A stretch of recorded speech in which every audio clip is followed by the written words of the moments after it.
ഒരുപക്ഷെ നമ്മുടെ ഭാഗ്യത്തിനാണ് ഇപ്പൊ ഇങ്ങനൊരു ചാൻസ് ഒത്തുവന്നതെങ്കിലോ? എനിക്ക് ഉറപ്പുണ്ട്. അതുകൊണ്ട് തന്നെയാ ഗീതാ മേഡത്തെ തിരിച്ചു വിളിക്കുന്നതിൽ നിന്ന് പണിക്കർ സാറിനെ വിലക്കിയത്. ഡോക്ടർ ഇത്രയ്ക്ക് ശുഭാപ്തി വിശ്വാസം പ്രകടിപ്പിക്കുമ്പോ പ്രതീക്ഷയ്ക്ക് വകയുണ്ടെന്ന് എനിക്കും തോന്നുന്നു. ഡെഫിനറ്റ്ലി ഇതൊരു ചാൻസ് തന്നെയാ. അത് മാക്സിമം നമ്മൾ എക്സ്പ്ലോയിറ്റ് ചെയ്യണം. ആ, പിന്നൊരു കാര്യം പ്രത്യേകം ശ്രദ്ധിക്കണം. പണിക്കർ സാറുമായി സംസാരിക്കുമ്പോൾ ഒരിക്കലും അയാളുടെ പ്രശ്നം എന്താണെന്ന് ടീച്ചറായിട്ട് അങ്ങോട്ട് ചോദിക്കുകയേ ചെയ്യരുത്. അയാൾ സ്വയം ഒരു തുറന്നു പറച്ചിലിന് പാകപ്പെടണം. അതുവരെ നമ്മൾ ക്ഷമയോടെ കാത്തിരിക്കണം. ആ, എന്തായി കമല? ഇഞ്ചക്ഷൻ എടുത്തു. ഫുഡ് കഴിക്കാൻ വിളിച്ചപ്പോ കുറച്ച് കഴിഞ്ഞിട്ട് മതിയെന്ന് പറഞ്ഞു. ഉറക്കം വരുന്നു. No problem, let him sleep. ഉറങ്ങി എഴുന്നേറ്റിട്ട് ഫുഡ് കൊടുത്താൽ മതി. ശരി ഡോക്ടർ. അപ്പൊ ഞാൻ പറഞ്ഞത് രേണു ഗൗരവമായി തന്നെ എടുത്തു കരുതട്ടെ. ഗുഡ്, ശരി.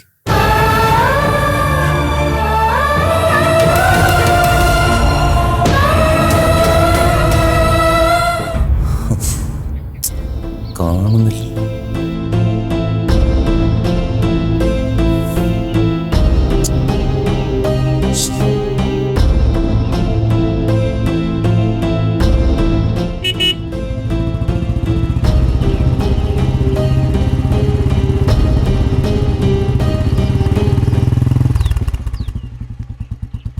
നിങ്ങൾ എന്താ ഇത്ര ലേറ്റ് ആയത്? ഞാനിവിടെ പോസ്റ്റ് ആവാൻ തുടങ്ങിയിട്ടേ മണിക്കൂർ 1 ആയി. ദേ, ഞാൻ എന്ത് ചെയ്യാനാ? എല്ലാം ഏറ്റ കക്ഷി സമയത്തിന് കാലു മാറാനുള്ള പുറപ്പാടായിരുന്നു. പിന്നെ പിടിച്ച പിടിയാലെ പൊക്കിയെടുത്തോണ്ട് വന്നതാ. ആണോ റീന? തനിക്ക് പേടിയുണ്ടോ? പേടിയുണ്ടോന്ന് ചോദിച്ചാ പിന്നെ പേടിയില്ലാതിരിക്കോ? മോനെ അരുണേ, ഇത് വിചാരിക്കുന്ന പോലെ അത്ര സിമ്പിൾ കേസ് കേട്ടൊന്നും അല്ല. എങ്ങാനും പിടി വീണ ആൾമാറാട്ടം, ഭവനഭേദനം, പിന്നെ വഞ്ചന കുറ്റം. പത്രത്തിലെ ഫ്രണ്ട് പേജിൽ പടം വരാനുള്ള എല്ലാ വകുപ്പും ഉണ്ട്. ഒന്ന് നിർത്തന്റെ പൊന്നെ. തന്തപ്പടി വലിയ വക്കീലായതിന്റെ കുഴപ്പമാ നിനക്ക്. പിടിവീഴാൻ വേണ്ടിയല്ലോ നമ്മളിതൊക്കെ ചെയ്യുന്നത്. കറക്റ്റ്. റീന ഒന്നും പേടിക്കണ്ട. ഞാൻ എല്ലാം വളരെ കെയർഫുൾ ആയിട്ട് ഒബ്സർവ് ചെയ്തിട്ടുണ്ട്. ദേ, ഇവിടുന്ന് നേരെ പോയി ലെഫ്റ്റ് എടുത്താ അടുത്ത കട്ട് റോഡ്. ആ വഴി ഡോക്ടർ ജോബിന്റെ വീട്ടിലേക്കുള്ള വഴിയാ. അതിന്റെ ഡെഡ് എൻഡിൽ കാണുന്ന ആർച്ചുള്ള വീട്. ഞാൻ ഇത്ര നേരം അവിടെ വാച്ച് ചെയ്ത് നിൽക്കുമായിരുന്നു. പേടിക്കാനൊന്നുമില്ല. അവിടെ അയാളുടെ അമ്മച്ചി മാത്രമേ ഉള്ളൂ. നിങ്ങൾ ധൈര്യമായിട്ട് വയ്ക്കോ, ഒന്നും സംഭവിക്കില്ല. വീട്ടിൽ കയറി ചെല്ലുന്നതല്ലല്ലോ പ്രശ്നം. താൻ പറഞ്ഞ സാധനം മാളവികയുടെ റൂമിൽ ഒളിപ്പിക്കണ്ടേ? അത് റിസ്ക് ആണ്. ആ സ്ത്രീയുടെ കണ്ണ് വെട്ടിച്ച് എങ്ങനെ റൂമിൽ കയറും? അതും പോട്ടെ, ഇനി കേറിയ റൂം അവളുടേതല്ലെങ്കിൽ അത് അതിലും വലിയ പാരയാവില്ലേ? അതൊക്കെ ഇവൻ ഡീൽ ചെയ്തോളും. ആ സമയത്ത് താൻ അമ്മച്ചിയുടെ ശ്രദ്ധ മാറ്റുന്ന എന്തെങ്കിലും ഒരു ആക്ടിവിറ്റീസ് മുഴുകിയാൽ മതി. പറയാനൊക്കെ എളുപ്പമാ മാഷെ, പക്ഷേ സമയത്ത് അതൊക്കെ വർക്ക്ഔട്ട് ആവോ? അതൊക്കെ നീ വിചാരിച്ച പറ്റാവുന്നേ ഉള്ളൂ. ചുമ്മാ അമ്മച്ചിയുടെ കൈപുണ്യത്തെയൊക്കെ അങ്ങ് വാഴ്ത്തുക. ഈ മുളകിട്ട മീൻകറിയുടെയോ കരിമീൻ മപ്പാസിന്റെയോ വല്ല റെസിപ്പി അങ്ങ് ചോദിക്കി. ഞങ്ങൾ ഇങ്ങനെയാണ് ഇത് വെക്കുന്നത്, നിങ്ങൾ എങ്ങനെയാണെന്നൊക്കെയുള്ള സാധാരണ അടുക്കള ഡയലോഗ് അങ്ങ് കാച്ചിയാൽ മതി. തള്ളതിൽ വീണോടും. കറക്റ്റ്. അത് നല്ല ഐഡിയ. കിച്ചണിൽ അമ്മച്ചിയെ കുറച്ചു നേരം പിടിച്ചു നിർത്താനായ ആ ടൈം ഇവൻ ഭംഗിയായി യൂട്ടിലൈസ് ചെയ്തോളൂ. പിന്നെ റൂമിന്റെ കാര്യത്തിൽ ടെൻഷൻ വേണ്ട. ജോബിന്റെ മാളവികയുടെ ബെഡ്റൂം അപ്സ്റ്റെയറില്. ആ, പിന്നെ ഫോട്ടോസ് വെക്കുമ്പോൾ ചുമ്മാ അലക്ഷ്യമായിട്ടൊന്നും വെക്കരുത്. അവളുടെ ഡ്രസ്സിന്റെ ഇടയിലോ ബുക്സിന്റെ ഇടയിലോ അങ്ങനെ കണ്ടാലൊരു രഹസ്യ സ്വഭാവം തോന്നുന്ന രീതിയിൽ വേണം അത് വെക്കാൻ. നീ കൊള്ളാലോ മോനെ അരുണേ. അവളുടെ ബെഡ്റൂമിന്റെ ജോഗ്രഫി പോലും നിനക്ക് ബൈഹാർട്ട് ആണല്ലോ. സത്യം പറ, നീ ഇതിനു മുൻപ് എത്ര പ്രാവശ്യം അവിടെ പോയിട്ടുണ്ട്? ഒന്ന് പോച്ചേ. ഇതൊക്കെ ഞാൻ ദിവസങ്ങളോളം മെനക്കെട്ടിരുന്ന് കണ്ടുപിടിച്ചതാ. ഞാൻ അവളെ കാണാൻ വീടിന്റെ പരിസരത്ത് ചുറ്റിക്കറങ്ങിയപ്പോഴെല്ലാം അവളെ കണ്ടിട്ടുള്ളത് ബാൽക്കണിയിൽ വെച്ച. അതോടെ ബെഡ്റൂം മുകളിലാണെന്നുള്ള കാര്യം ഉറപ്പായി. ഒരു കാര്യം ചെയ്യുമ്പോൾ സംഗതി തരികിടയാണെങ്കിലും അത് അതിന്റെ വൃത്തിക്കും വെടുപ്പിനും ചെയ്യണമെന്ന് എനിക്ക് നിർബന്ധമുണ്ട്. നമ്മുടെ അശ്രദ്ധ കൊണ്ട് അത് ഒരിക്കലും ചീറ്റി പോകാൻ പാടില്ല. എന്നാലും എൻ്റെ അളിയാ, കണ്ടാൽ നീ എന്ത് ഡീസന്റാ. വെറുതെ അല്ല അവളുടെ വീട്ടുകാർ ലാസ്റ്റ് മിനിറ്റ് ഈ പ്രപ്പോസലിൽ നിന്ന് ഉൾട്ട അടിച്ചത്. ഒരു കുടുംബത്തിൽ പിറന്ന ഫ്രോഡാണെന്ന് അവർക്ക് പിടികിട്ടി കാണും. അതിന് അവളുടെ വീട്ടുകാരല്ലല്ലോ മോനെ ഈ പ്രപ്പോസൽ വേണ്ടാന്ന് വെച്ചത്, അവളല്ലേ. അങ്ങനെ അവൾ എന്നെ തേച്ചിട്ട് ആ ഡോക്ടറിന്റെ കൂടെ സുഖിച്ച് ജീവിക്കണ്ട. അക്കാര്യത്തിൽ ഞാൻ നിന്റെ കൂടെ ആയിരുന്നേ. വല്ലാത്ത തേപ്പ് തന്നെയാ അവള് നിനക്കിട്ട് തേച്ചത്. നമ്മളും തേച്ചിട്ടൊക്കെ ഉണ്ട്, പക്ഷെ ഇത്ര ഭീകരമായിട്ട് ആരെയും തേച്ചൊട്ടിച്ചിട്ടില്ല. അല്ല, അവള് നിന്നെ മാത്രമല്ലല്ലോ തേച്ചത്. പിന്നെ നല്ലൊരു ഡോക്ടർ സുന്ദരനെ ഒത്തു കിട്ടിയപ്പോ നിഴല് പോലെ കൂടെ നടന്ന് അപ്പുക്കുട്ടനെയും തേച്ച് ഒട്ടിച്ചു കളഞ്ഞില്ലേ? എന്റെ പൊന്നു മോളെ, അപ്പുവിനെ തേച്ചെങ്കിൽ എന്താ? അവളേക്കാൾ മുട്ടൻ ഒരു ഗ്ലാമർ പീസിനെയല്ലേ അപ്പു ഇപ്പൊ സെറ്റായിക്കൊണ്ട് നടക്കുന്നേ. സംഗതി ട്രാൻസ് ആണെങ്കിലും ഒറിജിനൽ തോറ്റു പോവും മോളെ. ഓഫ് നിർത്തറ. എപ്പോ അതിന്റെ കാര്യം പറഞ്ഞാലും ഉടനെ തുടങ്ങിക്കോളുവൻ. അപ്പുന്റെ പുതിയ കാമുകിയെ സാംകുട്ടിക്ക് അസ്ഥി പിടിച്ച മട്ടുണ്ടല്ലോ ഒരണേ. എന്താ സംശയം? ഞാൻ അതിന്റെ ഹാർഡ് കോർ ഫാൻ തന്നെ. ദേ, അവളെ സെറ്റാക്കി തരാമെന്നുള്ള ഒരു ഒറ്റ വാക്കിമേല ഞാൻ ഈ നെറുകേടെല്ലാം ഇവന് വേണ്ടി ചെയ്യുന്നത്. ഒടുവിൽ സ്വന്തം കാര്യം നടന്നു കഴിയുമ്പോ കൂരായണെന്നെങ്ങാനും പറഞ്ഞാലുണ്ടല്ലോ, എന്റെ ഇതിലും വൃത്തിയായിട്ട മുഖം നിനക്ക് കാണേണ്ടി വരും. അപ്പൊ പരസ്പര സഹായ സംഘമാണല്ലേ? അല്ല, ഞാൻ ഈ മെനകെട്ട പരിപാടിക്ക് കൂട്ടു നിൽക്കുന്നതിന് നമ്മുടെ കൂലി എന്നതാ? നീ പറയുന്നത് എന്ത് ഞാൻ തരും. വാക്കാണല്ലോ. വാക്ക്. ശരി, എന്നാ സമയമാവുമ്പോ എനിക്ക് ആവശ്യമുള്ളത് ഞാൻ ചോദിച്ചോളാം. As you wish. അപ്പോഴേ ഇനി നേരം കളയണ്ട. ദാ, ഇതാണ് ഫോട്ടോ. ഞാൻ പറഞ്ഞ ഓർമ്മയുണ്ടല്ലോ, രഹസ്യമായിട്ട് വേണം ഇത് വെക്കാൻ. അങ്ങനെ നൂല് പിടിച്ച് അളന്ന് നോക്കി വെക്കാനൊന്നും പറ്റില്ല. സംഗതി സേഫായിരിക്കും, അത്രേ പറ്റൂ. ശരി. ആ പിന്നെ രണ്ടുപേരും ഫേക്ക് ഐഡിയിൽ അമ്മച്ചിയുടെ മുമ്പിൽ ചെന്നാൽ മതി. കള്ളപ്പേരിലോ? അതിന്റെ കാര്യമുണ്ടോ? കാര്യമുണ്ട്. എന്തായാലും ബ്രദറിന്റെ എൻഗേജ്മെന്റിന് ക്ഷണിക്കാൻ വന്ന ഫ്രണ്ടിനെ പറ്റി അമ്മച്ചി മോനും മരുമോളും വരുമ്പോ പറയാതിരിക്കില്ല. അപ്പൊ രണ്ടുപേരുടെയും ഒറിജിനൽ പേരായ കേൾക്കുമ്പോഴേ മാളുവിന് ഇതിന്റെ പിന്നിൽ നമ്മുടെ എന്തോ കെണിയുണ്ടെന്ന് മനസ്സിലാവും. അതുകൊണ്ട് തൽക്കാലം നമ്മുടെ ക്ലാസ്സിൽ ഇല്ലാത്തൊരു കുട്ടിയുടെ പേരിൽ വേണം അമ്മച്ചിയുടെ മുമ്പിൽ പ്രത്യക്ഷപ്പെടാൻ. എങ്കിൽ ഞാൻ തോമസ് ഊട്ടി, ഇവള് മായ മഹാദേവൻ. എന്തേ? ഒന്ന് പോടാ. ഹരികർ അവരും ഗോസ്റ്റ് ഹൗസ് ഇന്നുമൊക്കെ അവരും കണ്ടതാവും. ആ ദേ, നീ പ്രമോദ്, ഇവള് പ്രിയങ്ക. അത് മതി. വാടകയ്ക്കെങ്കിലും ഒരു നല്ല പേര് തന്നൂടാടാ ദുഷ്ട. എന്നാ പ്രിയങ്ക പെങ്ങള് വാ, കേറ്. അപ്പോൾ all the best my dear chance. പോയി കിടക്കിട്ട് വാ. ഇതിനൊക്കെ ചെലവുണ്ട് കേട്ടോ. കർത്താവേ, കുഴപ്പിക്കാതെല്ലാം സക്സസ് ആക്കി തരണേ. Okay dear. ഇറങ്ങിട്ട് വിളിക്ക്. ശരി.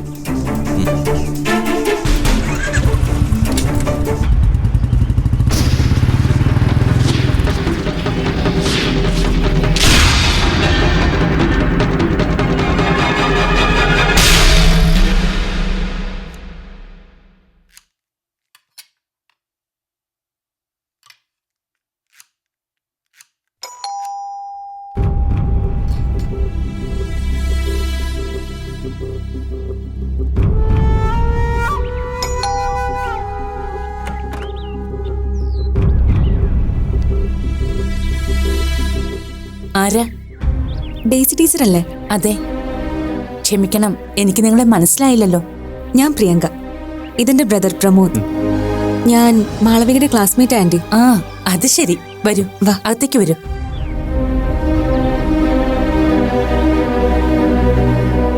ഇരിക്കെ. മാളവികയും ജോബിനും ഇവിടെ ഇല്ലല്ലോ കുട്ടി.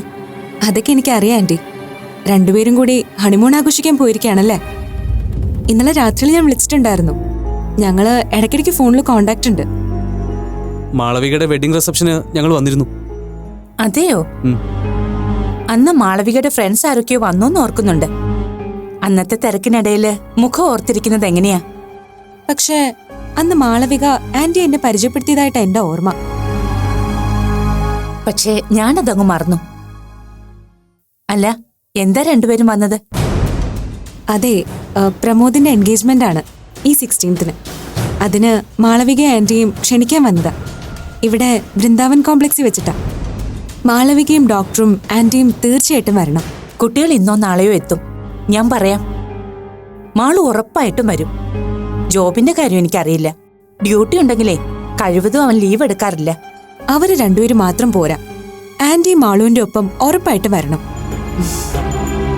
സോറി കേട്ടോ, ഞാനങ്ങനെ ചടങ്ങുകളിലൊന്നും അധികം പങ്കെടുക്കാറില്ല. വേണ്ട, പക്ഷേ എന്റെ ബ്രദറിന്റെ എൻഗേജ്മെന്റ് ചടങ്ങിൽ ആന്റി നിർബന്ധമായും വരണം. ഞാനും മാളുവും അത്രയ്ക്ക് ക്ലോസാ. പ്രമോദിനെ മാളുവിന്റെ വീട്ടിലെല്ലാവർക്കും അറിയാം. ഞാനും അവളുടെ വീട്ടിൽ കുറെ ദിവസം പോയി നിന്നിട്ടുണ്ട്. അതെ അതെ, മുരളിയങ്കളിലും അശ്വതി ആന്റിക്കൊക്കെ ഇവളെയും വലിയ കാര്യമാണ്. മാളു ഇടയ്ക്ക് ഞങ്ങളുടെ വീട്ടിൽ വന്ന് നിൽക്കാറുണ്ടായിരുന്നു. ആണോ? ഇങ്ങനൊരു ഫ്രണ്ടിന്റെ കാര്യം എനിക്ക് അറിയില്ലായിരുന്നു കേട്ടോ. എനിക്ക് ആകെ അറിയുന്ന മാളുവിന്റെ ക്ലോസ് ഫ്രണ്ട് അപ്പുവാ. അപ്പു? ഓ, നമ്മുടെ അപൂർവ. ഞാൻ പറയാറില്ലേ ഞങ്ങളുടെ ക്ലാസ്സിലെ ഒരു ട്രാൻസ്ജെൻഡർ കുട്ടിയുടെ കാര്യം? അപൂർവ, അവളുടെ കാര്യമാണ്. മനസ്സിലായി. അപ്പു മാളുമായിട്ട് ക്ലോസ് ഫ്രണ്ട്ഷിപ്പ് ഒക്കെ തന്നെയാ. പക്ഷെ അത് അപ്പുവിന്റെ നിർബന്ധം കൊണ്ട് മാളവിക അതിനൊപ്പം നടക്കുന്നതേ ഉള്ളൂ ആന്റി. ശരിക്കും മാളവികയ്ക്ക് ഞങ്ങളെപ്പോലുള്ളവരോടൊപ്പം കൂട്ടുകൂടാനാണ് ഏറ്റവും ഇഷ്ടം. അപ്പു ഇപ്പോഴും ഇവിടെ വരാറുണ്ടല്ലേ? ആ, ഇടയ്ക്ക് വരും. എപ്പോ വിളിച്ചാലും മാളവികയ്ക്ക് ഡേസിയന്റെ കുറിച്ച് പറയാനേ നേരമുള്ളൂ. ഇതുപോലൊരു മദറിൻലോയെ കിട്ടിയത് അവളുടെ ഭാഗ്യമാണെന്ന് അവള് പറയാറ്. മാളു എനിക്ക് മരുമകളല്ല, എന്റെ മോള് തന്നെയാ. ആ, അത് തന്നെ അവളും പറയാറ്. ടീച്ചർ അവളുടെ സ്വന്തം അമ്മയാണെന്ന്. അയ്യോ, സംസാരത്തിനിടയിൽ ഞാൻ അത് മറന്നു. നിങ്ങളിരിക്കെ, ഞാൻ കുടിക്കാനെടുക്കാം. ഓ വേണ്ടായിരുന്നു. ഏയ്, അത് പറ്റില്ല. ആദ്യമായിട്ട് വന്നിട്ട് ഒരു കപ്പ് ചായയെങ്കിലും നിങ്ങൾക്ക് തന്നില്ലെങ്കിൽ മാളു എന്നെ വഴക്കു പറയും. നിങ്ങളിരിക്കെ, ഞാൻ ഇപ്പൊ വരാം. ഞാനും കൂടെ ആന്റി സഹായത്തിന് വന്നു.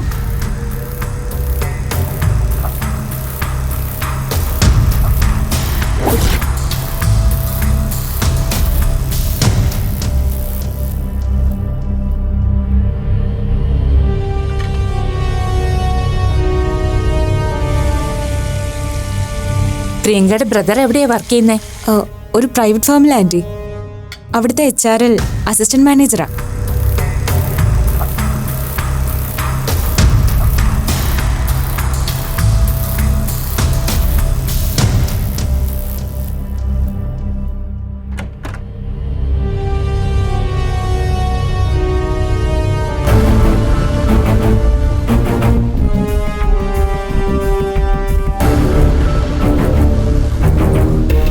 ആ, റൂം ഇത് തന്നെ.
ദാ ഇരിക്കെ, കുടിക്കേ. ഇത് റെന്റഡ് ഹൗസ് ആണല്ലേ ആന്റി? അതെ. എന്താ ചോദിച്ചേ? ഇല്ല, വെറുതെ ചോദിച്ചെന്നേ ഉള്ളൂ. ഇവിടെ എവിടെയെങ്കിലും ലാൻഡ് വാങ്ങി സെറ്റിൽ ചെയ്യാൻ നോക്കുന്നുണ്ടോ? ഏയ്, അങ്ങനൊന്നുമില്ല. ഇനിയിപ്പോ ജോബിനും ആളും കൂടി US-ലേക്ക് പോവാണെങ്കിൽ പിന്നെ ഞാൻ ഒറ്റയ്ക്ക് ഇവിടെ നിന്നിട്ട് എന്ത് ചെയ്യാനാ? അതുകൊണ്ട് അങ്ങനെയുള്ള പ്ലാനൊന്നുമില്ല. അല്ല, അവര് US-ൽ പോകുന്നുണ്ടോ? ആ, വാഷിംഗ്ടണിൽ. ഓ,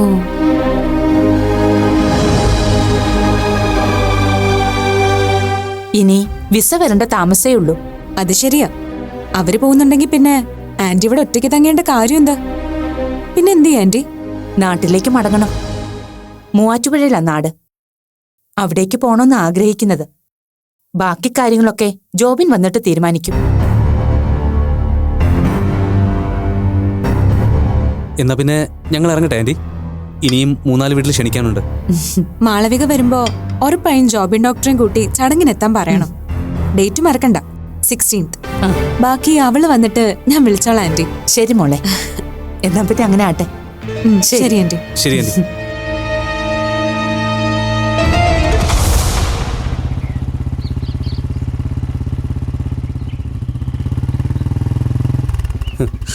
എന്തായി, സംഗതി സക്സസ് അല്ലേ?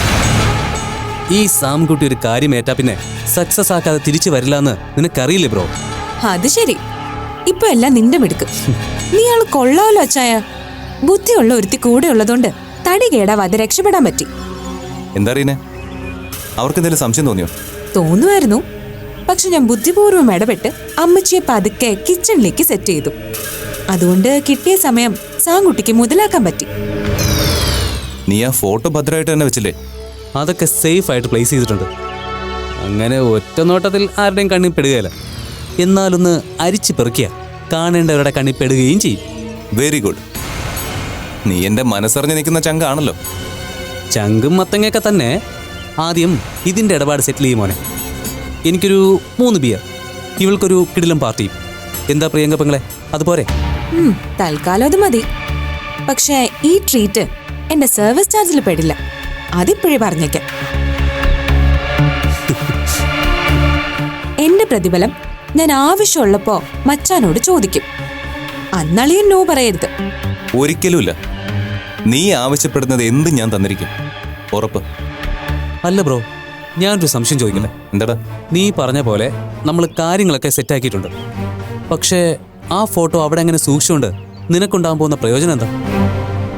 അതെങ്ങാനും ആ ഡോക്ടറിന്റെ കണ്ണിപ്പെട്ട പണി പാളില്ല മോനെ. അതാണ് അച്ചായ നിനക്ക് ബുദ്ധിയില്ല എന്ന് പറയുന്നത്. ആ ഫോട്ടോസ് ഡോക്ടറുടെ കണ്ണിപ്പെടാൻ വേണ്ടി തന്നെയാ ഇവൻ അത് നമ്മളെ കൊണ്ട് അവിടെ പ്രതിഷ്ഠിപ്പിച്ചത്, അല്ലേടാ? ആ, എക്സാക്ട്ലി. നിനക്ക് ബുദ്ധി ഉണ്ടെന്ന് ഞാൻ സമ്മതിച്ചിരിക്കുന്നു റീന. എന്റെ ഉദ്ദേശം അത് തന്നെയാ. പക്ഷെ ഡോക്ടർ അത് തിരയുന്നതും കണ്ടെത്തുന്നതും ഞാൻ പറഞ്ഞിട്ടായിരിക്കുമെന്ന് മാത്രം. നീ പറഞ്ഞിട്ടോ? അതെന്തിനാ? അതൊക്കെ ഉണ്ട്. ഇന്ന് നീ അവിടെ കൊണ്ടുപോയി വെച്ച ഫോട്ടോസ് ഒരു ടൈം ബോംബാ. ഞാൻ വിചാരിച്ച സമയത്ത് വിചാരിക്കുന്നത് പോലെ ആയിരിക്കും അത് പൊട്ടാൻ പോകുന്നത്. നമ്മുടെ കൂട്ടുകാരി മാളവിക മുരളി ഒന്ന് മനസ്സ് വെച്ചാ ഒരു സ്ഫോടനം ഒഴിവാക്കാം. അപ്പോ നിന്റെ ഉദ്ദേശം അവളെ ബ്ലാക്ക്മെയിൽ ചെയ്ത് കാര്യം സാധിക്കുക എന്ന് തന്നെയാണ്. അത് വേണമല്ലോ സാമേ. അങ്ങനെ അവള് മാത്രം അങ്ങ് മിടിക്കായ നമ്മൾ ആൺകുട്ടികളാണെന്നും പറഞ്ഞ് മീശയും വെച്ച് നടക്കുന്നത് വെറുതെ ആവില്ലേ?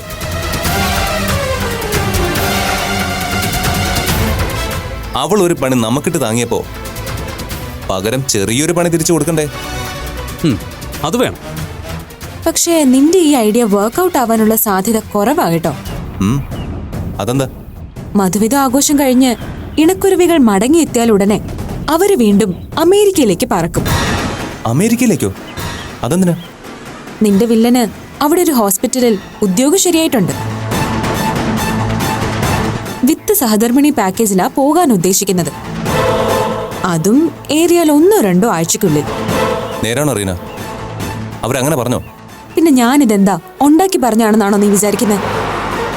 US പോവാനുള്ള തയ്യാറെടുപ്പിനായി അവർ ഹണിമൂൺ ട്രിപ്പ് പോലും വെട്ടിക്കുറച്ച് മടങ്ങി വരുവാണെന്നാ അവര് പറഞ്ഞത്. എന്നത്തേക്ക് അവര് പോകുന്നേ? അത്ര ഡീറ്റെയിൽ ആയിട്ടൊന്നും എനിക്ക് ചോദിക്കാൻ പറ്റില്ല. അങ്ങനെ കിള്ളിയും കിഴിച്ചും ചോദിക്കുമ്പോ ആ തള്ളയ്ക്ക് സംശയം തോന്നില്ലേ? അവളുടെ ഇന്റിമേറ്റ് ഫ്രണ്ടാണെന്ന് പറഞ്ഞിട്ട് എനിക്ക് ഒരു അപ്ഡേറ്റ്സും ഇല്ലെന്ന് അവർക്ക് ഡൗട്ട് അടിക്കില്ലേ? ഒന്നാമതേ അവരാളൊരു ഭൂതക്കണ്ണാടിയാ. അവരുടെ ചോദ്യത്തിനും നോട്ടത്തിനും മുന്നിൽ പിടിച്ചു നിൽക്കാൻ ലേശം പാടാം. ഏതായാലും ഒരു കാര്യം ഉറപ്പാ മച്ചാനെ, തിരിച്ചെത്തിയ അവരുടനെ US പറക്കും. അത് പണിയായില്ലോടാ. പഠിക്കൽ കൊണ്ടുപോയി കലവടച്ച പോലെ ആവുമല്ലോ കാര്യങ്ങൾ. ഒന്നും സംഭവിക്കാൻ പോകുന്നില്ല. നിങ്ങൾ നോക്കിക്കോ. അവന്റെ അവളുടെ US ട്രിപ്പ് നടക്കാൻ പോകുന്നില്ല. അതിനു മുൻപ് ഇന്ന് ഞാൻ സെറ്റ് ചെയ്ത് വെച്ചിരിക്കുന്ന ബോംബ് പൊട്ടും. കൗണ്ട് ഡൗൺ തുടങ്ങിക്കഴിഞ്ഞു.